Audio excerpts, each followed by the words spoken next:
Now, Arise analyst Dr. Amadi joins me now for more on this report from the NBS based on a GHS panel. Well, good to have you on Newsnight. First off, let me welcome you. Yeah, you heard from the boss there at the NBS saying, look, big data is very important when it comes to policy and, developmental programs for the country. No doubt about that. Absolutely. Now, with the figures coming out saying 41.7% of households stayed in the same wealth band, if you like, 29.4% experienced an upward shift in their economic, social, yeah, right. 28.9% experienced a decline in their position in the wealth distribution.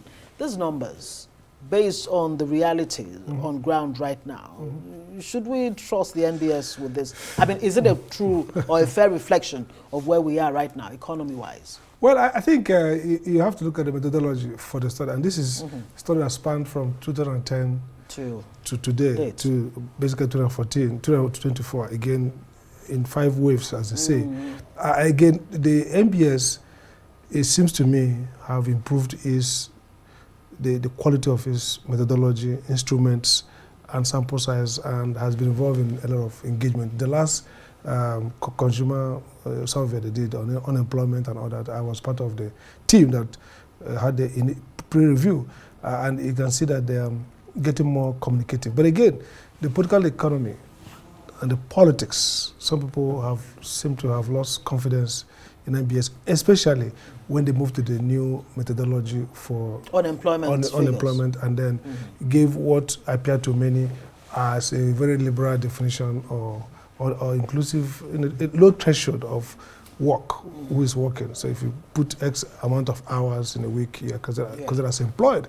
The old figure stood around 33%, then, and then it came down to 4%. And again, I totally agree with them that I said, look, it was outlier. If you look at the world, 33% is like something was wrong, really. So, but then for people argue that 34% looks so low. In this matter, again, interestingly, this. If you look at this, first aggregate it and say, okay, even if we say in the last, let's say from 2010 to today, 41% of Nigerians have remained the same. That's still an indictment about our economic policy. So basically, we've not lifted anybody or significant number of people out of poverty, because 41% remain the same. 28. In fact, more people have been thrown into 29 or thereabout dropped. We've not even seen the degree of decline. So it could be drastic. I mean, you can see uptick. People 28 or so may have increased, but it might be a slight improvement. 29.4% increase, slight. Yeah, it might be slight, and then those who decrease might be very drastic. Altogether, it tells a story around less inclusivity, that the economic policies in the last, since 2010, has not produced the kind of uplift that we need in terms of well-being. Again, you also need to disaggregate and say, what time between 2010 to 2014, what was, the numbers between. So it's possible that within the last 8 years, we probably have had the worst of this decline and stagnation. Yeah. So the data need to be further unpacked to say what phase, and then we can match it to policies and government. So this is, we need to look at the raw data and see at what, at this period, and these are the policies of government, the outcome may be more steep decline than at this period. Yes. So you need to look at that. But on the whole, it doesn't speak well about the impact of socioeconomic policy. If 41% stayed, and then 28 or thereabout % dropped, that's one aspect. Again, the other aspect was the energy divergence, access to electricity. So if you look at people in the urban-rural divide, is very extensive. There, about 84% said to be connected. At least they have access. We don't know whether it's, but 82.2% urban households have electricity compared to 40.4% in the rural. Who don't have, so don't have means probably not connected. Now, if you look at also the degree of weekly outages, about 6.7% 6.7% every week. That tells a story of energy poverty. And that mirrors back, feeds back into real poverty in terms of socio-economic well, because energy is critical for health, education, and so on. So I think those figures also align with the fact that we have about 40% lack of connectivity. So look at the energy, the rate of connection. About Nigeria, about 40% of the communities are not connected to the grid. I don't want to imagine what impact that would have on an economy where there's the hope that lives will improve, there will be jobs that will translate into taxes and what have you. And this also, it aligns with the multidimensional poverty rate. If you look at the ratio between urban and rural in terms of multidimensional poverty, mostly rural. So there's some correlation between energy poverty, lack of access to rural area, and the intensity of multidimensional poverty. So this report, if you match it with the dimensional poverty report, you might see that we have 133 million.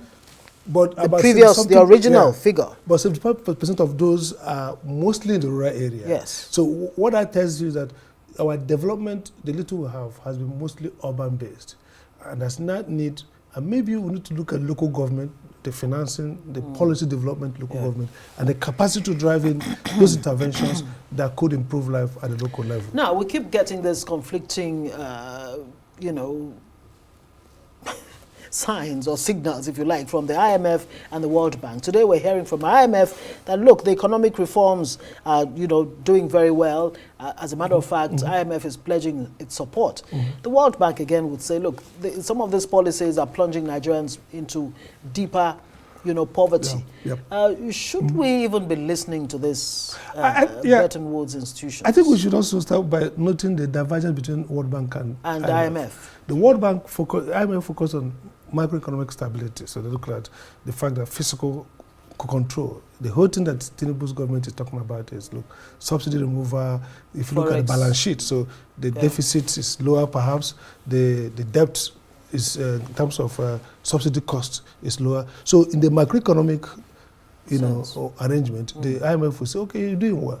The World Bank, in spite of their hypocrisy and failures, is an institution designed against poverty. So they're looking at the impact, the human development aspect. So they argue, and rightly too, that these policies are not bearing results. If you look at what's happening to cost of living, if you look at what's the fact that about 33 million people or thereabout estimated probably drop into poverty as a result of all this confluence of forces. And you have a middle class that's already complaining about food. The middle class is becoming smaller and smaller. In real terms, in real wage term, middle class and the real price term, middle class is almost vanishing, because most of us of middle class have now fallen into the lower class and a few of the upper class. So the World Bank is right to say this is not the result. But the IMF is looking at the structure of the macroeconomic management, and they think this government is getting it right because they are reducing their deficit, they are reducing subsidy, inefficient, cost expenditures. So it looks good to them. But the World Bank sees the welfare loss. That's in terms of access to resources, in terms of well-being, in terms of pricing, and in terms of even investment in education, health. So I think the World Bank's critique makes more sense if you're looking at how do Nigerians feel. Impact so it's like the data is there, but essentially we are poorer. And that fits into what NBS is talking about, stagnation and decline in terms of well-being. Well, of course, it's important to have big data, to come up with evidence-based decisions and policy making, no doubt. Dr. Sam Amadi, a RISE analyst, thank you very much for joining us on Newsnight. Thank you.